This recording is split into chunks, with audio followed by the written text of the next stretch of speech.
السلام علیکم ورحمت الله وبرکاته. دوستانو دغه سټینګ تاسو خامخا په خپل واتس اپ کې وکړئ، ځکه دوستانو ګور کله چې تاسو څوک واتس اپ کې میسج راولېږي او تاسو موبایل له بل چا سره وي، نو تاسو په موبایل کې د واتس اپ نوټیفیکیشن راځي، په هغه نوټیفیکیشن کې هغه ټول میسج لیکل شوی وي، نو بیا په ډېرې اسانۍ سره هغه کس هغه ستاسو ټول میسج کتلی سي چې تاسو ته دغه میسج راولېږئ. نو که چیرې دوستانو له دې بعده تاسو دغه سټینګ په خپل واتس اپ کې وکړئ، بیا هر څوک تاسو ته په واتس اپ کې میسج راولېږي، نو خالي به په نوټیفیکیشن کې د هغه نوم راځي او کوم میسج چې تاسو ته لګلی هغه به نه راځي، خالي دی هغه نوم راځي. بیا که چیرې ستاسو موبایل له هر چا سره وي، نو هغه به هغه میسج نس کتلی سي چې تاسو ته څه شی راولېږئ.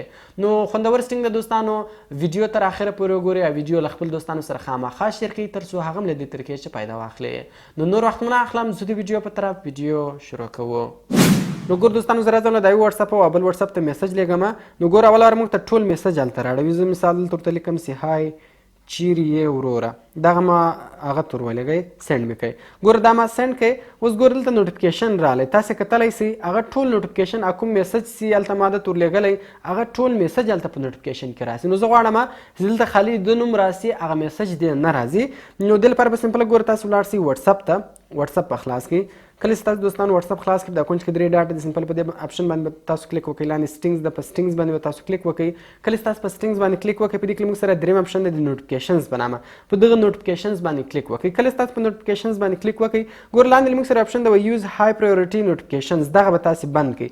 لاندې ګور ورته لیکلي هم دی شو پریویوز اف نوټیفیکیشن ایٹ د ټاپ اف د سکرین، وایي هغه د نوټیفیکیشن پریویو دی، مثال دلته د نوټیفیکیشن په ټاپ باندې ښکاره شي، نو دغه به تاسو بند کړئ. کله چې تاسو دغه بند کړئ، نو ګور دوستانو له دې بعد اوس هر څوک تاسو ته په واتس اپ کې میسج راولېږي، نو هغه میسج به په نوټیفیکیشن کې نه ښکاره کوي. زه بیا دلته ورته لیکم هاي څنګه، مثال ما دا ورولېږئ. نو ګور دا ما ور سینډ کړئ، تاسو کتلی سئ خالي هلته هغه د واتس اپ آیکن ښکاره سو، هغه نور میسج نه ښکاره کوي. نو اوس هر څوک تاسو ته په واتس اپ کې میسج رالیږي، که چیرې بیا ستاسو موبایل له بل چا سره هم وي، نو هغه به هغه ستاسو میسج نسي کتلی چې دې کس تا ته دغه میسج راولېږئ.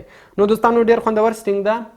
کوم چیرې ویډیو خوښ شوي ویډیو در سره لایک کړئ، له خپل دوستانو سره خامخا شیر کړئ او د داسې نور ښایسته ښایسته ویډیوګانو لپاره زموږ چینل سبسکرایب کړئ، ځکه موږ هر ورځ دغه رقم ښایسته ښایسته ویډیوګانې په خپل چینل کې اپلوډ کوو.